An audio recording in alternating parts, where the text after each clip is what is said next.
Ari na po ta sa atong Bible sharing. Hallelujah. Turn with me to Psalm 115 verse 8. By the way, okay, again I would like to repeat because of the sudden disconnection of our internet. We were not disconnected because we were not able to pay, but because there was a fire in near the Piliti building in Mandawi. So the whole Mandawi area has no internet connection. Okay, so what we are using now is data, and data is not stable because it depends on the signal, and the signal here is not quite strong.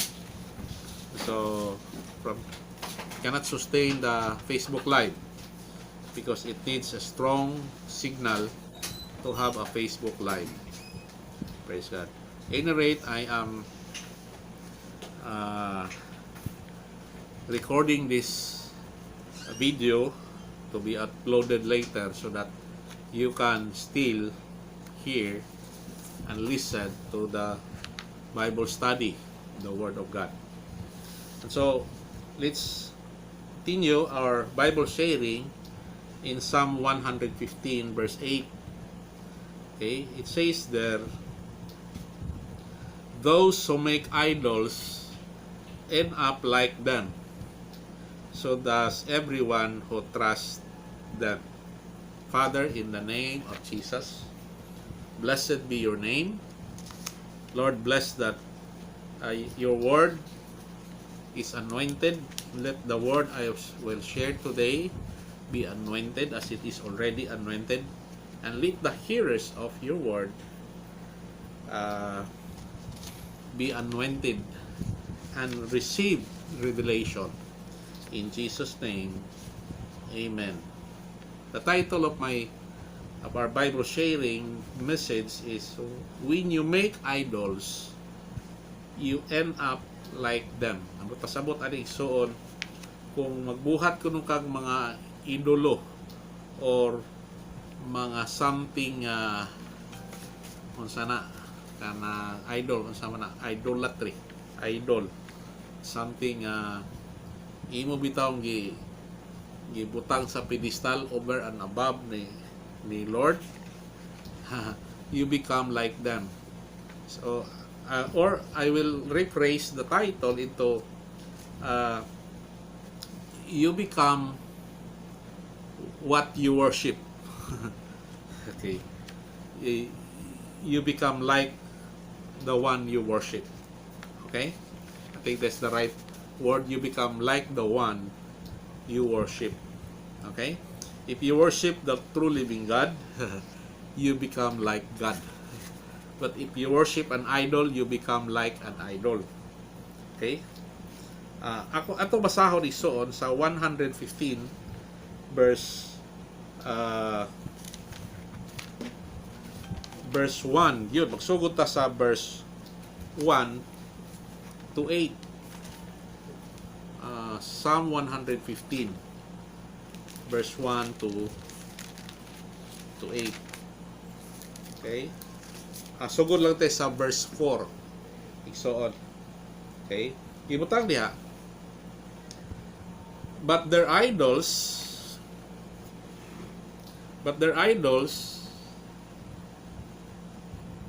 are silver and gold,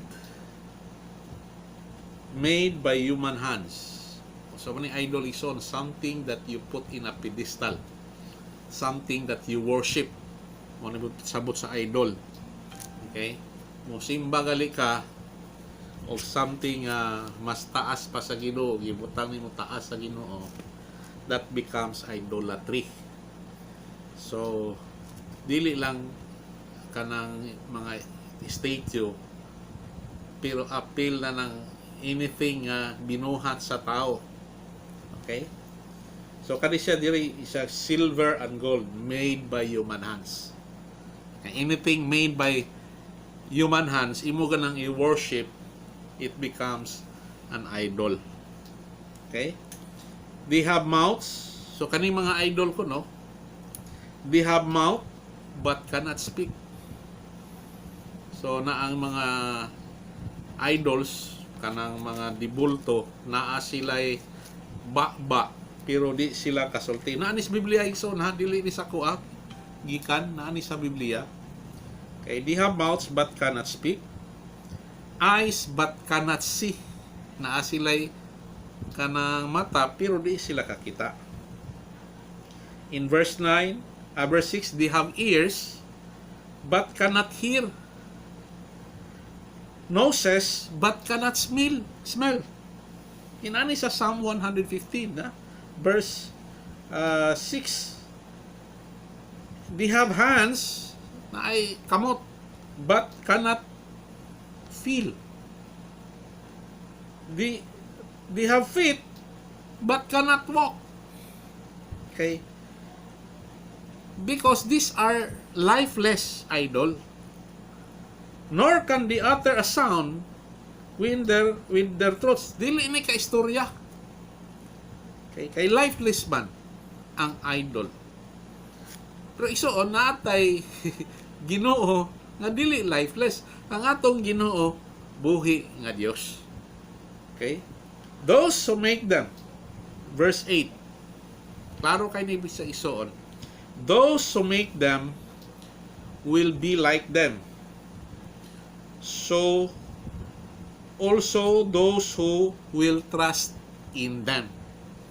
Kato ko dong nagbuhat ani o katong nagsimba ani, maparihan niya.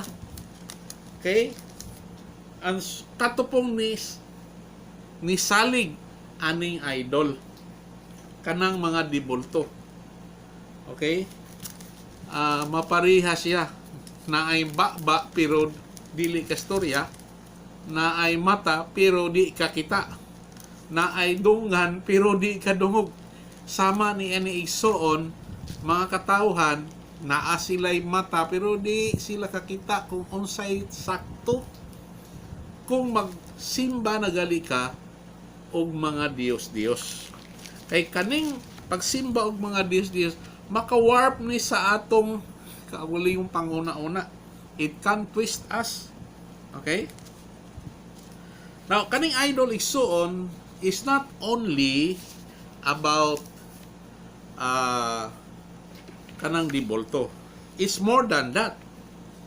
For example, even good things like our marriages, our families, our hobbies, and the people we admire, katong mga idolo nato sa entertainment, mga NBA stars, or even our ministries, kadi atong simbahan in the church can become an idol. If we place a greater emphasis on them than on our relationship with God. Kung atong ipalabi ng atong ipangbuhat, okay, kanang mga idolo nato, kanang mga people that we admire or things that we treasure, okay, if we put greater emphasis on them, okay, rather than on a relationship with God, that becomes an idol. Anytime you think fulfillment comes from who you are with or what you do, feel mo nga, yes, I'm with somebody, okay, or I did it my way. It becomes an idol. You're setting yourself up for a disappointment. Okay, because creating things simply cannot give us meaning in life. Only our Creator can do that. Mga binuhat sa kalibutan cannot give us, dili makahatag nato o unsay kahulugan sa kinabuhi. Ang Diyos ra gyud igsoon ang makahatag nato og meaning sa atong kinabuhi. Hallelujah. The Bible says, the poor, deluded fool, okay, trust something that can't help him at all. Yet, he cannot bring himself to us. Is this idol that I'm holding in my hand alay? La, iso na. Ato ning klaro ni naani siya sa Isaiah 44, okay, verse 20. Pero atong tan-awon yun isoon gikan gyud sa pagsugod diri sa Isaiah 44 verse 18. Okay? Ibutang diri isoon. Isaiah biya isoon is a major prophet in the Bible. Grabe ni siya connection sa Ginoo. Grabe power ni siya, grabe ni siya prophetic utterance declaration nga nang hitabo yon, wala gyud bisag usa nga wala mo ma-fulfill. Gani si Prophet Isaiah is the one who prophesied about the coming of our Lord Jesus Christ, about his his birth here on earth. Okay? Ibutang na isoon sa book of Isaiah 44 verse 8, verse 18. Okay?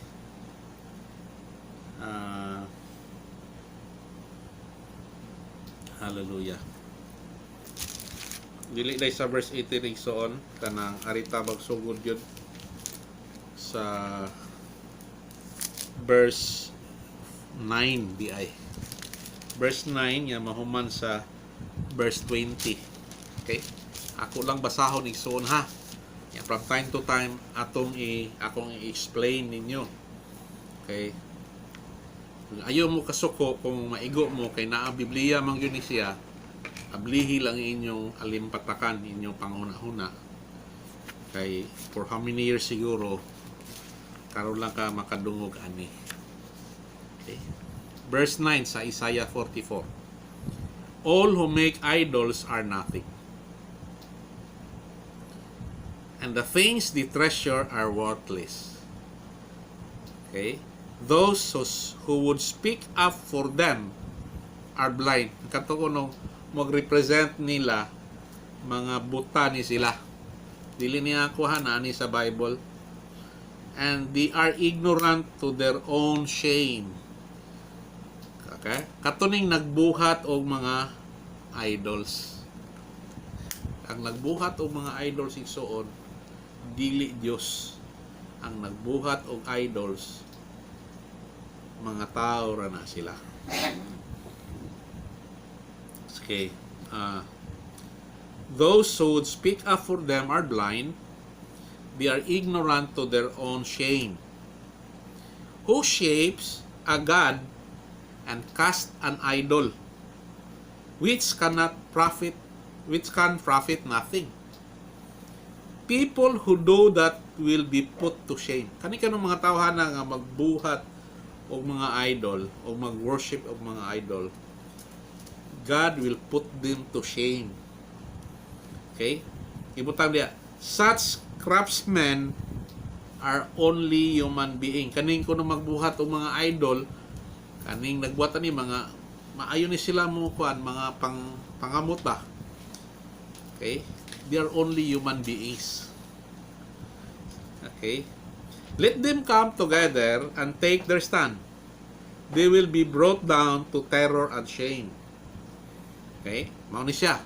Kani mga craftsman ha, magbuhat og idol. Okay? Number 1, nga magbuhat og idol, the blacksmith. Okay? The blacksmith takes a tool and works with it in the coals. Okay? Grabe ka init. Kana magbuhat bitaw kag mga iron works. Okay? Mao ni sila. Mga craftsmen ni sila. He shapes an idol with a hammer. Okay? Gamitan nila nagkuan, pakuan nila, painito nila sa kanang kayo made of coal, and then they form an idol through a hammer. And he forges it with the might of his arm. Grabe. Okay? Okay, mano-mano man na. Okay. He gets hungry and loses his strength. And he drinks no water and grows faint. So kaniko ng mga blacksmith, mauni sila. Gutomon sila. Ma-exhaust ang ilang strength. Unya, okay, kung dili sila kainom og tubig, maluya ni sila. So basically, the blacksmith o kaning craftsman, tao ni sila. Another person nga tigbuhat og idol kaning carpenter. Okay? Katong blacksmith kuan man to. Okay, bahay itong iron works. Kaning carpenter measures with a line, makes an outline with a marker. He wraps it out with chisel kanang tigid and marks it with compasses. Okay? He shapes it in human form. So, kinsay nagbuhat sa idol? Ang karpintero. He shapes it in human form.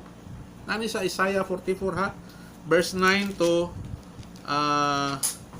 20. So, I challenge you to read your Bible. Okay? So, yun diha. He shapes it in human form in all its glory. Grabe yun, gwapog yun niya pag-ayo. That it may dwell in the shrine. Para kuno yun, mabutang ni siya kanang, saan ang shrine? Saan ang shrine, may? In Nisaya. Gruto, kanang gruto. Okay, ha? Gruto. Okay, in a shrine. He cut down cedars. Manibot sa kuan ha, parapintero. Putol siya o kahoy. Cedars is a kind of tree. And perhaps took a cypress or an oak. Depende sa kahoy. Either cedar, cypress, or oak. Okay? He let it grow among the trees of the forest. Okay? So, ang katong iyang gipang putol, iyang gipatubo. And then let it grow strong among the trees of the forest. And planted a pine, and the rain made it grow. So, nagtanom ng karpintero. Okay? O kanang tree. So, mao ni siya isuon. It is used for fuel for burning. So, katong iyang gi-cut down nga tree, okay? Ang some of the iyang gi-chop niya, ang uban iyang gitanom. Okay? Ang uban, it is used as fuel for burning. Okay? Some of it, he takes and warm himself. And he kindles a fire and bakes bread. Okay? Verse 15 gihapon ison, bisa, but he also, part of it sa iyong giputol nga kuan ha, kahoy, he also fashions a god and worship it.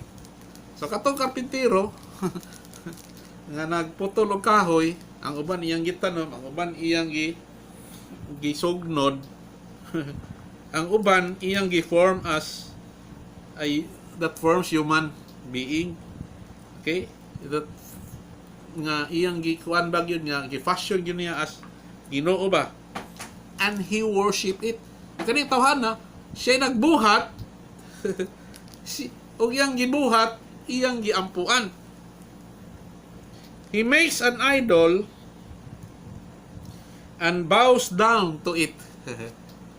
Kapag kaisoon, human as we are, as a human being, nature nato na is to make God our own, at our own image, in our own image. Mura bitaw ka ng we want to manage our own God. As much as possible, would like our God to be portable, manageable. Okay?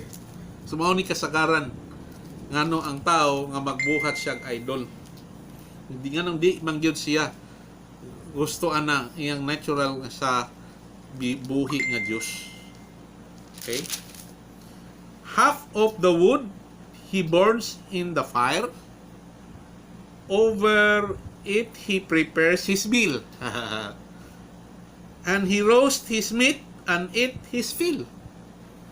He also warms himself and say, "Ah, I am warm. I see the fire." Okay.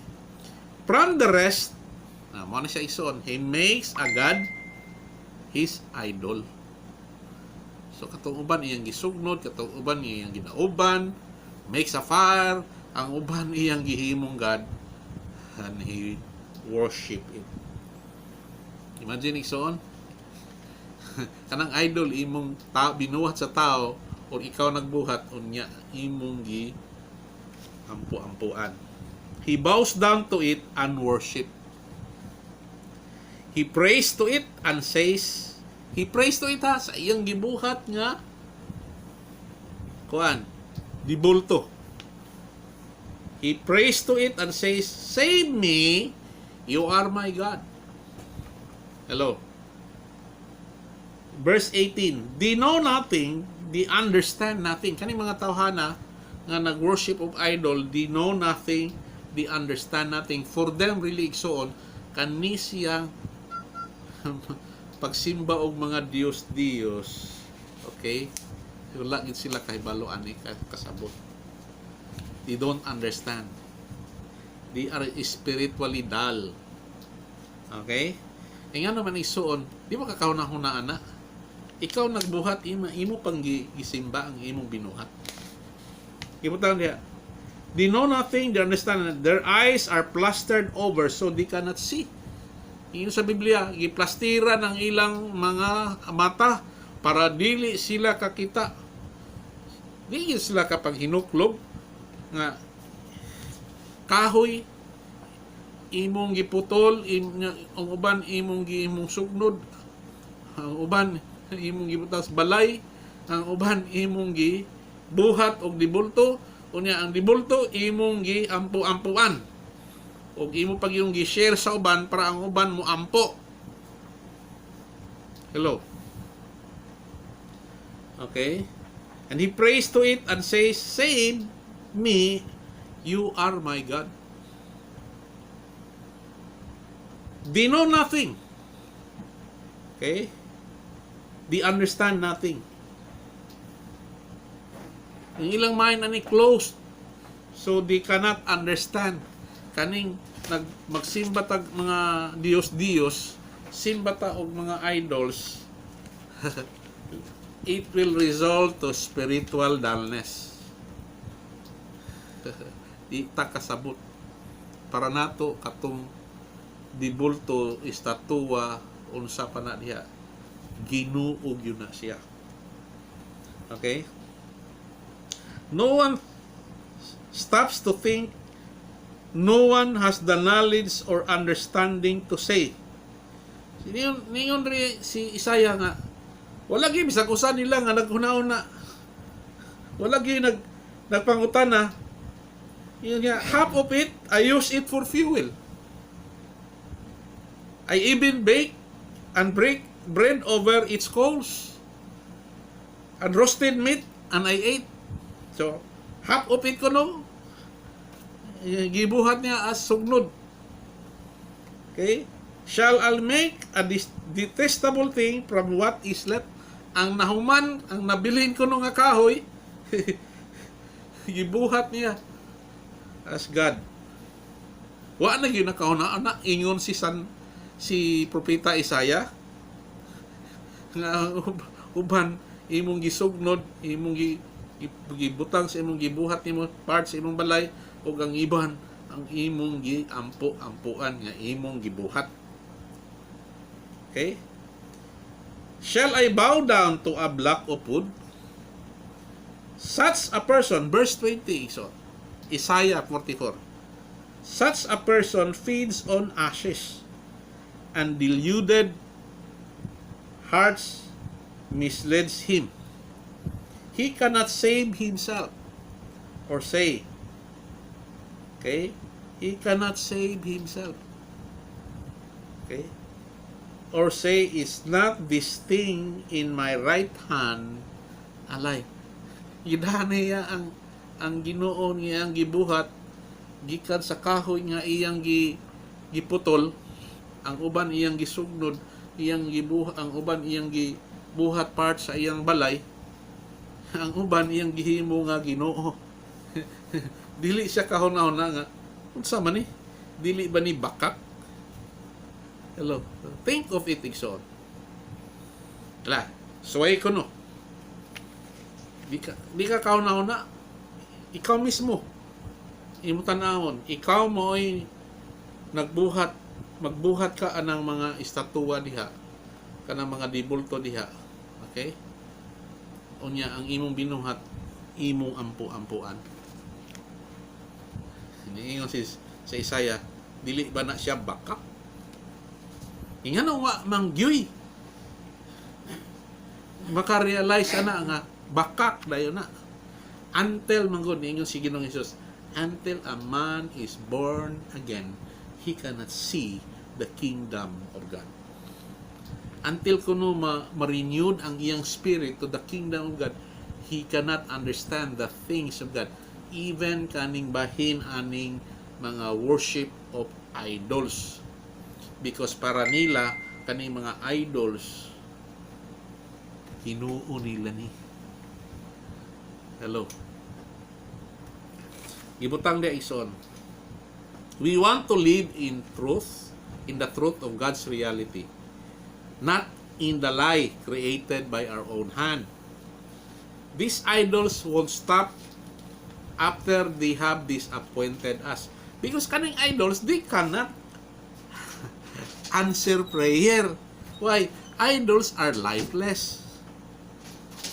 Hello. Eventually, kaning idols, they will control us. How? Because you'll become like them.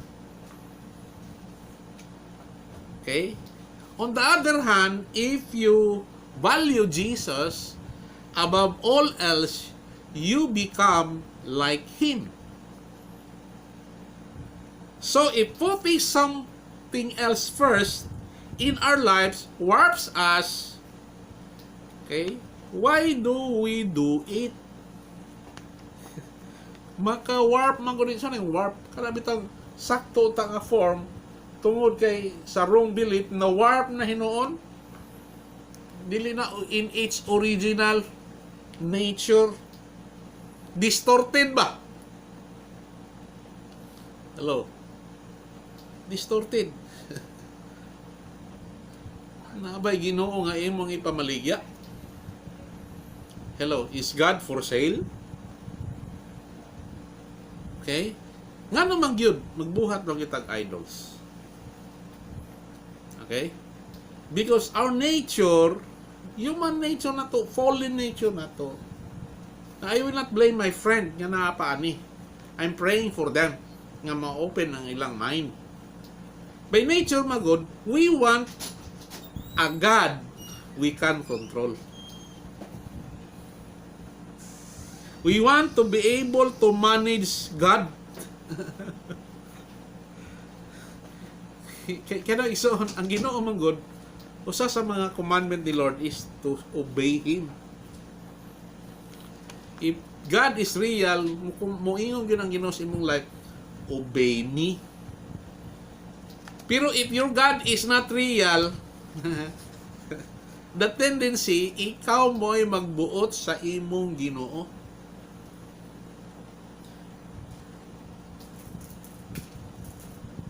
But why would you want to follow a God you can control? Hello? You can control. Huwag ano mo follow man kas usa ka Ginoo nga you can control and you can manage. Kani isuon sa kani pagsimba og Dios, mahimo man nga ang Dios nga imong gisimba, mahimo nimong sulugoon. Dili siya Lord. Sige lang nimo siyang himuon nga servant, sige nimo siyang himuon nga sulugoon. Imbis ikaw mo ay servant sa Lord, ang Ginoo mo ay imong servant. Ano man? Kay ang imong God is a God that you want to control. So kanang ginuuha nga imo makontrol, dili na siya God. Because the true God is an omnipotent God. The true God is Lord. King. King of kings and Lord of lords. So guess what? You don't have to settle for that kind of God. You can choose to give yourself over to an all-knowing and all-powerful God who can take you places far beyond where your fantasies and idols could ever could. Okay? If you have a video a true and living God, God can bring you beyond your imagination. Okay?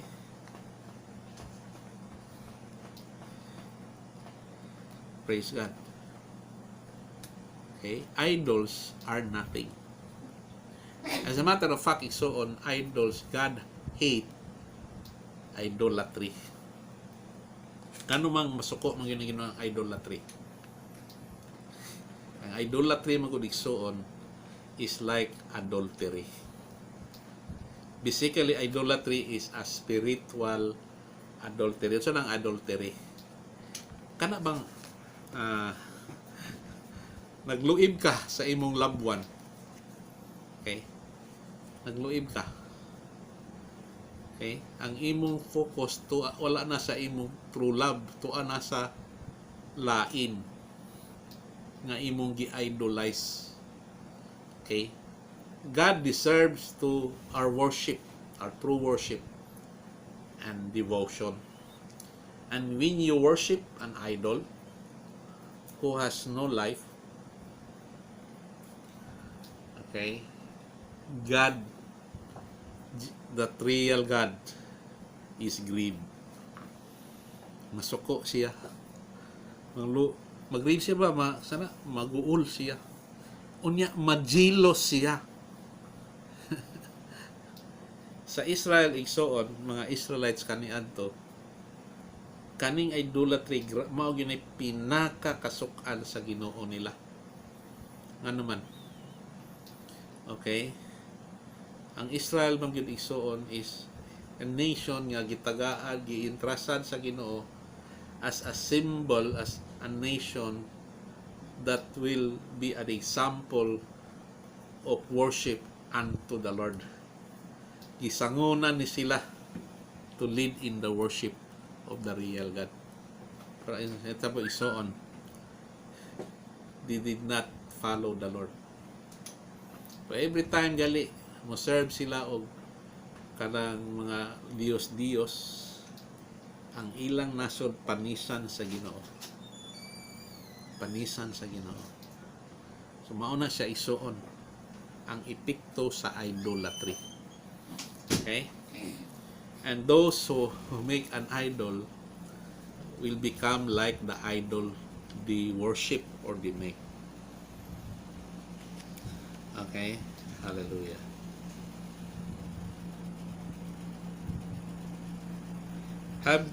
How have you seen other people set up idols in their lives that eventually dominated them? Okay? I think akong ikuha man katong idolatry is adultery. And apa na siyang isod? Idolatry is a perversion. Insulto na sa Ginoo. The same time, idolatry is corruption. Okay? No wonder, okay, that which you idolize, that makes you the whoever you worship, you become like the person or God you worship. Okay?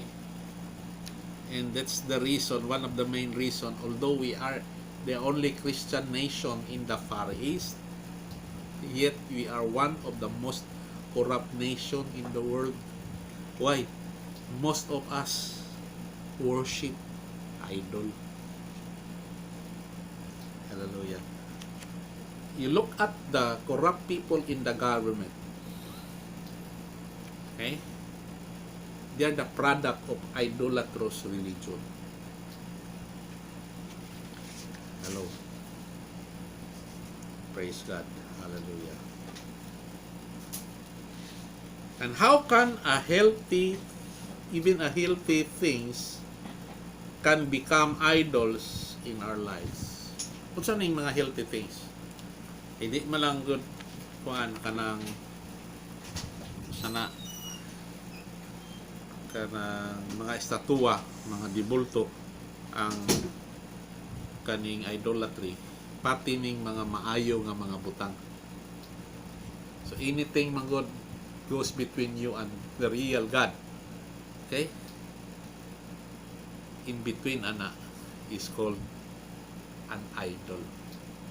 Kung hinder gina sa imong devotion to God, it's an idol.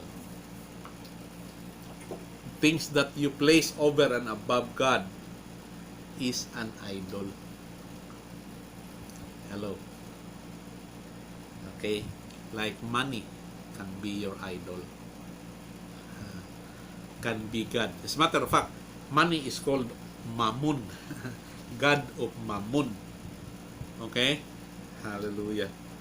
It becomes like your God because money controls you. If you love money more than God. Okay? Or honor. It can become your idol. Pride can become your idol. Okay?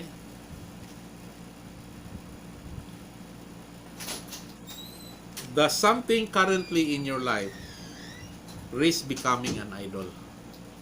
So, tanawa kay soon, okay, it may be before it is not your idol. But then eventually, it becomes an idol to you. Kanang games. Hello.